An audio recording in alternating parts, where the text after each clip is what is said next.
Okay, good evening, everybody in the United States and elsewhere where it is evening, and good morning to India. Today, we are very, very fortunate to have a live virtual tour coming to us from many hours away. It is 9 o'clock in the morning in India, and today we are being joined in Jodhpur by our friend Chetan. Good morning, Chetan.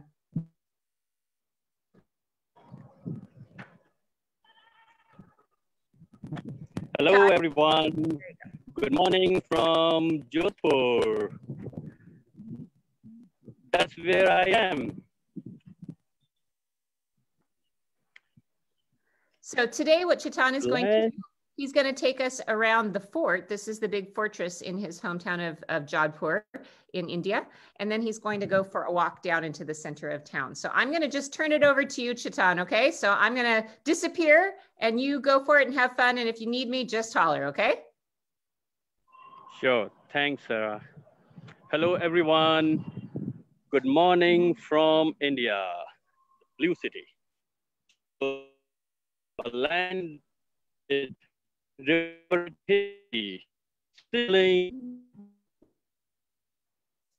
and this is the majestic Maranga Fort, standing tall right on the top of about 400 feet cliff.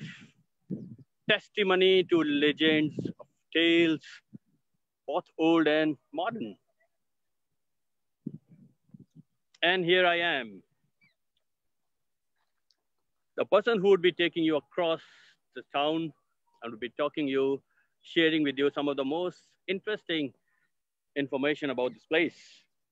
So off we go. Am I audible to you all? Absolutely. Things are visible? Yep, looking great. Okay.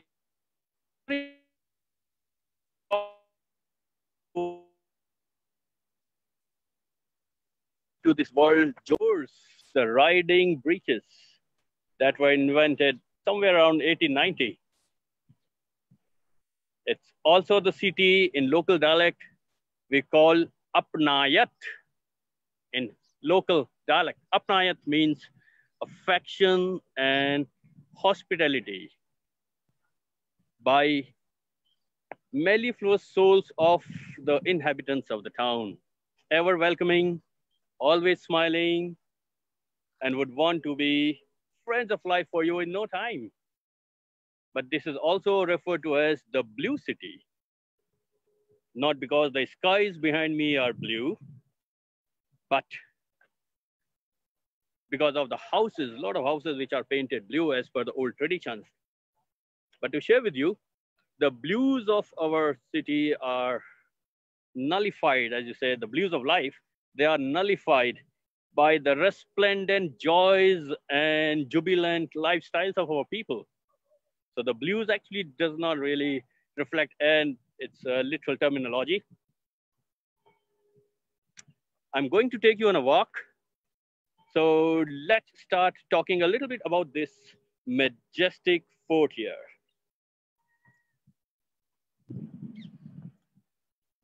Mehrangarh, as it is called, the Sun Fort, standing tall on this cliff, as you could see, facing east. Very, very bright day today. A perfect photo op for people who are here. A lot of people already up here. A testimony to the chivalry and bravery of the rulers of Jodhpur. About 562 years back, on 12th May, 1459, the foundations of this imposing fort were laid down. And ever since, the times, events, influences, traditions have chiseled out the colossal proportions of this magnificent building, also referred to as the Citadel of the Sun. And looking to its giant proportions, the very popular Rudyard Kipling said, the work of giants and angels. We keep walking. As it's morning time, you would notice the people have come here, the regulars who are busy in cleaning the premises.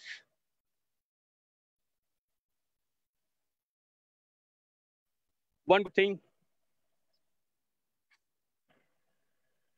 with due safety regulations in place, the fort as a monument has now been open to visitors, as you could see. A lot of people already going in. Security up is there, beefed up, and everyone is ensuring that they are properly sanitized. They're checking the fever, as well as everyone would be having masks. So all the precautions in place, making sure that whosoever comes here feels absolutely safe.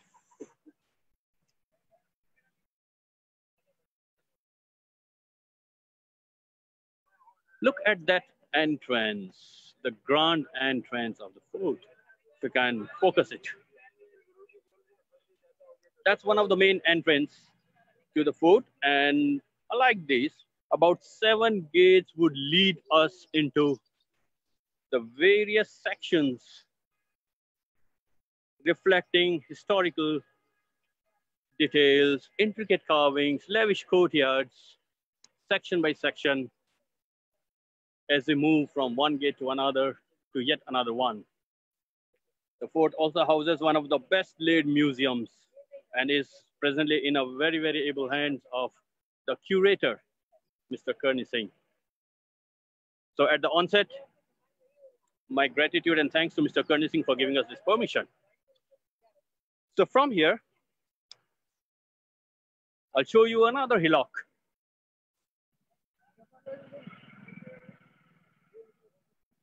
A very small temple lies uphill there. Have a look at this. We are right at the gateway of desert. So acacia happens to be one of the main flora. And notice the rock structure. This is very, very commonly occurring rock. We call it Jodhpur sandstone. Pretty much rose or red in color. Very, very soft, and it renders itself to very, very fine carving. Okay, from here, let's descend down. So Chetan, if I can ask you a couple of questions. I'm wondering, first of all, it looks beautiful. Is it hot today? Sorry? How is the weather today? I'm curious. It looks beautiful. Weather is very, very good. It's bright, sunny. You could see very nice blue skies, and it's perfect. It's not very hot, not very cold. It's absolutely picnicking weather out here, and more so because it's Sunday, so we can expect a lot of people up here. So you also mentioned that this fortress is owned by a private family. You said it's the Maharaja. Could you tell us about that? Yes, absolutely. So who is a Maharaja? I don't know who that is. The founders of Jodhpur, the royal family, still owns this particular fort. The present Maharaja is His Highness Gaj Singh Ji. This happens to be the private property, and it's been managed and run by a private trust with royal family members as the trustees. Maranga Museum Trust looks after, and the curator himself also happens to be from the royal family itself. So it happens that across Rajasthan before the independence, there were about 19 princely states. Each one of these states were individual independent kingdoms. They were ruled by different rulers of different clans. Coming to western part, Jodhpur, that has a different set of rulers of clan. The 1459, on 12th May, the foundations were laid, and thereafter, series after series, the addition on different sections of the forts were done by the contemporary rulers. Up till today, the same royal family owns and manages this property, have opened the gates for visitors to come and have a look at how lavish and august the royal lifestyles were during those days. So Chetan, these days, do people, does the royal family have any power in the government now, or are they just, something from the past? Yeah. Since 15th August 1947, when we got independence, everyone is a citizen of the country. So they're all equal in a way. But all these royal families, they continue in many a place, continue to own all these properties, palaces, forts, citadels, right? They do not really have powers as such, but yes, they are very, very important part and parcel of our government's policy forming bodies, because the local population in each area where all these families are still living, they still extend the same respect to royal families, because they have been doing a lot of welfare work for people at large, and in general, they were also the saviors of their lands. Presently, in most places, especially if I could put down the Jodhpur family in particular, there have been great patrons in giving preservation, conservation, and helping the local communities in various aspects of life. As such, they command a natural, spontaneous respect from one and all across, not only from Jodhpur, but from across country. So much so that the present Maharaja, His Highness Gat Singh Ji, was also ambassador to Trinidad and Tobago way back. He's been one of the very, very active participant in many an international organization when it comes to preservation or conservation, especially of heritage and historical aspects. So yes, they do command their own respect and they have kind of a power in their own way, but because some of them have been elected as members of parliament in various places, they are very much part and parcel, an important figure in policy forming with the government. But as such, no such power, because now India happens to be independent country.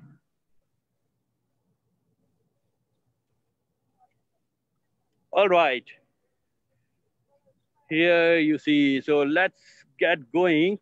Let's now descend down to a steep downhill where probably once, couple of 100 years back, 300 years back, say 100 years back, the caravan would commute up and down the steep downhill.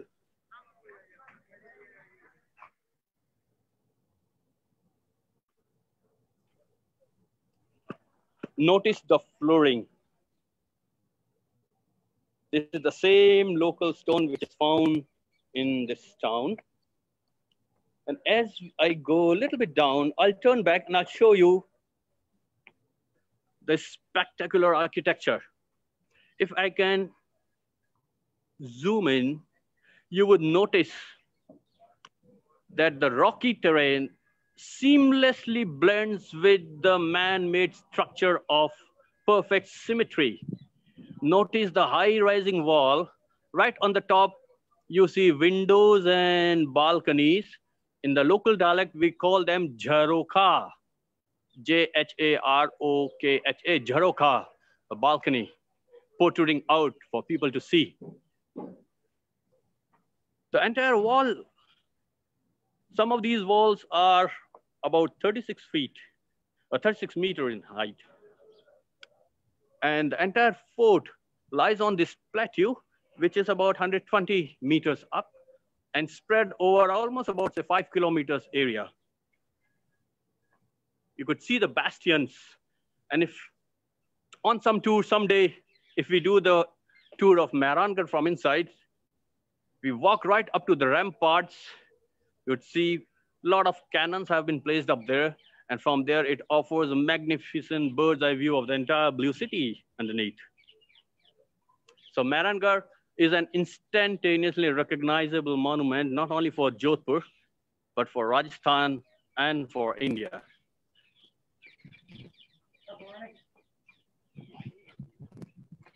So now,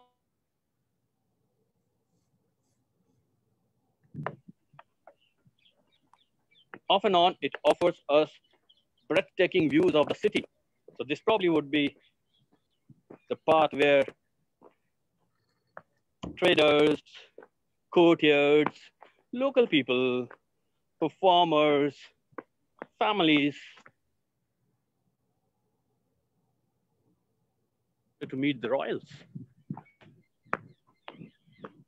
As you could see, some of the stone is worn out by time, and that offers stunning views of the blue city underneath. The sun is very, very bright, a bit hazy as well today. May not be able to see entirely very, very clear, but if I could zoom, I hope you are able to see a bit. And look at that bird hovering over there. That's black kite. A few years back, the bastions of Maranga Fort were also the nesting places of vultures. Sadly, they are now on an extinction, critically threatened. Have a look. If I could show you closely. So that's the rocky terrain, the hill, and that's how the wall has been constructed. It goes up, and that's the wall. So just imagine the workmanship, and we're talking not of yesterday or today, more than 200, 300, 400 years back. The view could be a little shaky because I'm descending down, walking down cautiously. I don't really want to do any roller skating at this point of time. If I can show you yet another view.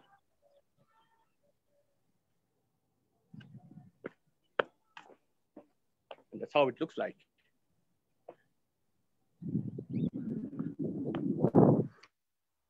So Chetan, what is the best time of year to visit if we're to go to India? Because I know it's a little tricky planning a trip to India because of the monsoon season. When do you suggest people come? I would rather say post-monsoon, which is September onwards.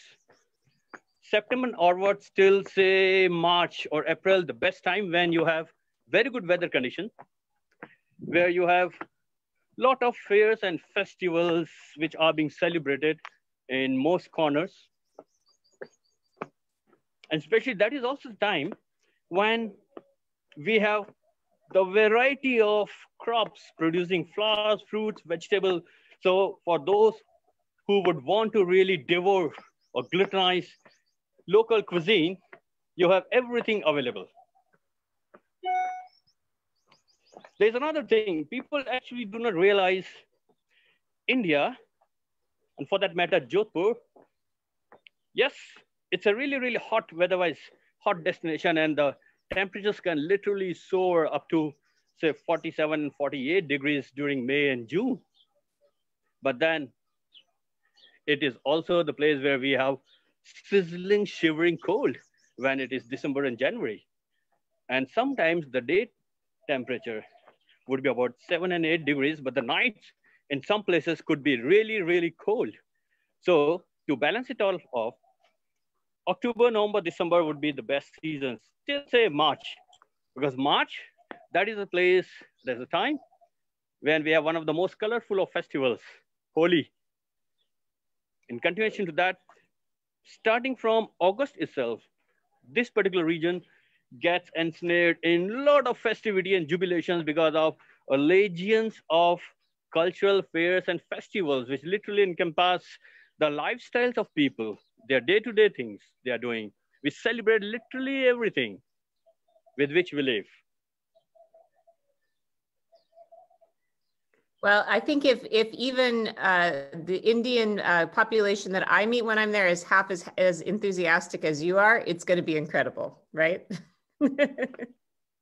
You could actually take me as a random sampling, an iota of the entire population. So if I'm like that, everyone here is happylycrazy.com. I like that. And here is my nephew who is actually offering me the technical support. Hello everyone, welcome to India. A warm welcome and do visit here. Aww. It's a wonderful place, full of journey. Your journey will be absolutely will be remembered. And we are going further downstairs. It is very steep here, but we have to be very careful and rest. And we are enjoying. Thank you. Okay, Thanks. he's the same age as my son, so. Oh, really? Oh, okay. Iske son ko hello kar do. Hello. He's saying hello to your son. And here we enter. Do you see the indigo blue? Let me come pretty close. So that's from where the blue house part starts. And that's the reason why Jodhpur is also referred to as the blue city. I hope everyone is able to see the blue city and notice the gentleman. This gentleman actually happens to be one of the staff from the fort. Ram Ram Sa. Ram Ram Sa. A good friend of mine as well. And that's where he lives. That's his house. Ram Ram Sa. That's her wife. And Ram Ram Sa. Ram Ram Sa is the affectionate greeting by the local people. Ram Ram Sa. आपको राम राम कह रही है हमारी madam. I've conveyed your greetings, Sarah. And she's reciprocating to both of us for her greeting. And here we have the granddaughter. See? What a great photo of. Hello. Hello.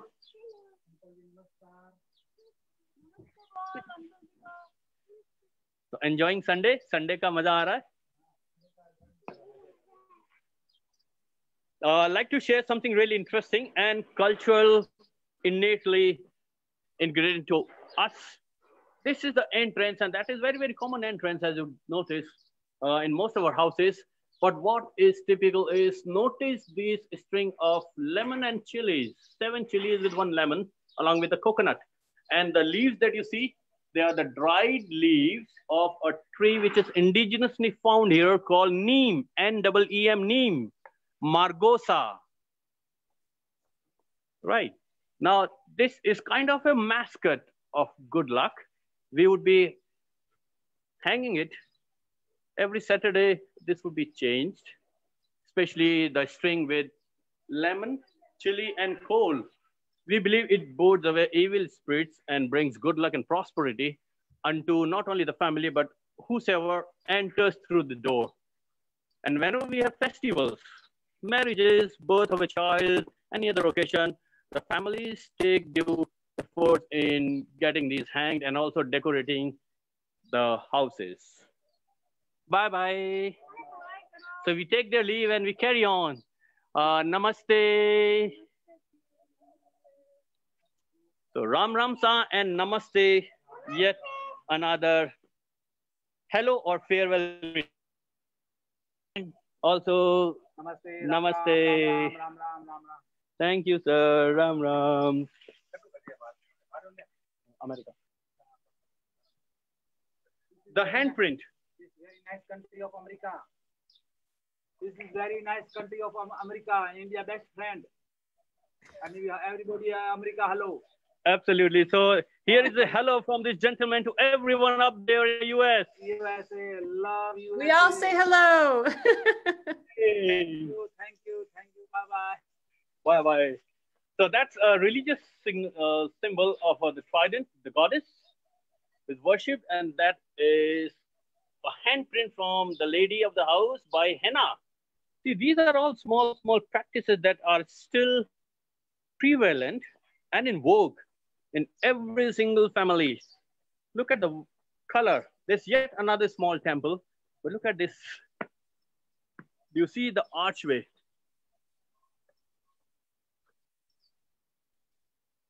The arch is a typical Hindu style of arch at the top of the gate, which is having niches. It's not plain arch. That's a very, very typical. And this blue color happens to be a very old Shiva temple, closed right now, would be open soon.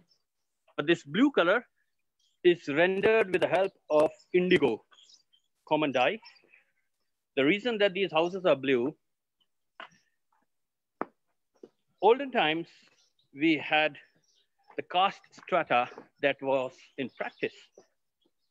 So right at the 4 different groups of the caste system, we had the priest or the Brahmin class who would be right at the top echelon of the caste strata. So all these Brahmins, they would be painting their houses blue. We use indigo to paint this house blue with lime. But at the same time, some of our major gods, the male gods and deities are also represented in blue colors. So one of the reasons that the houses are blue in color.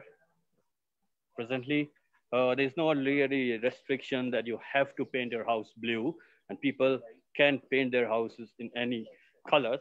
But the practicality of this color also happens to be that it renders insulation in very hot weathers. The interior of the house would be rendered pretty cool as compared to any other color. And here we have this gentleman who's opened a street food cafe. Let me show it.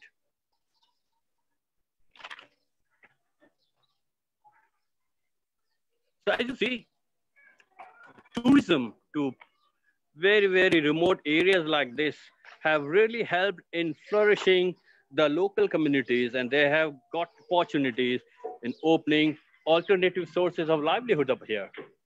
But this year, sadly, has been different. I would say this would be pretty much the same for everyone all over the world, for that matter. Okay, my brother and my nephew. So we continue. Look at this stop. Again, we are walking very slowly. And here we go. But that is the brave biker. Here he goes. Chetan, somebody who is watching with us today commented that everyone is so delightful. And that seems to be my experience too with this. Is everybody just delightful in India?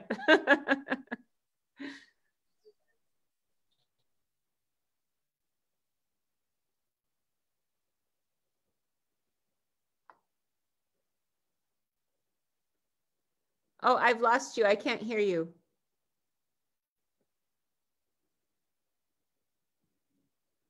Chetan, I can't hear you.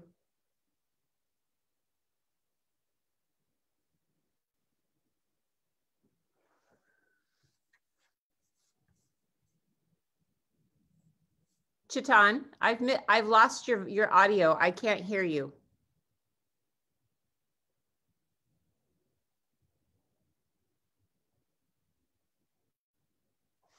Oh no, I don't think he can hear that. I can't hear him.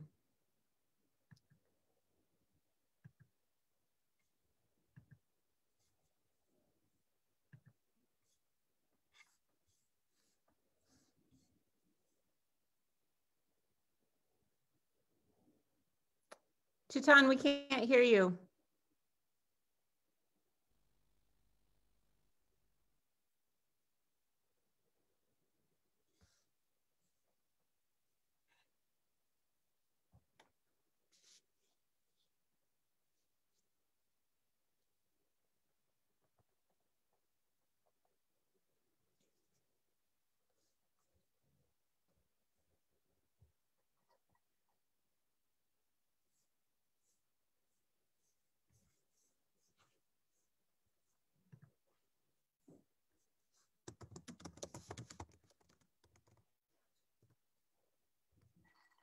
Sorry, guys, we're having a little bit of technical difficulties here, but this is what's fun about doing new things and experimenting, is sometimes we have a little technical difficulty.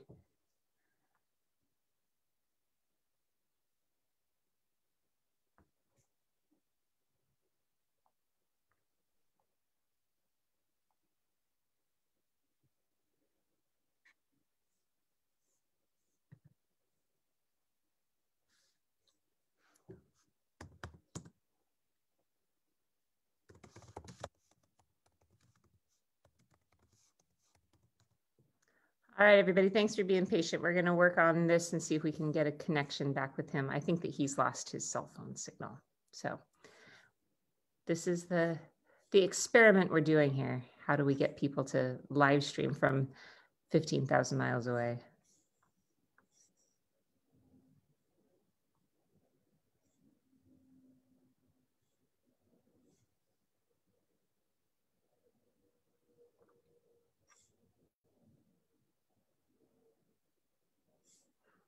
All right, everybody, I'll tell you what, I'm going to go ahead and end the live stream here. Oh, wait, maybe he's back. Hold on one second.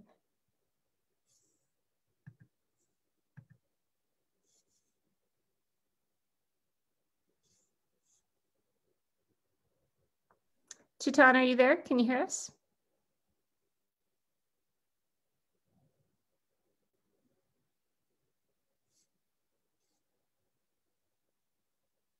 Can you hear me?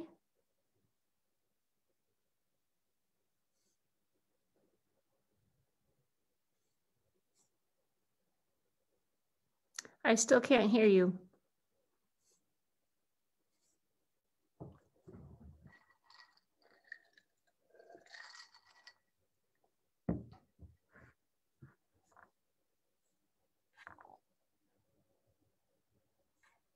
We've lost audio, Anya, Chetan.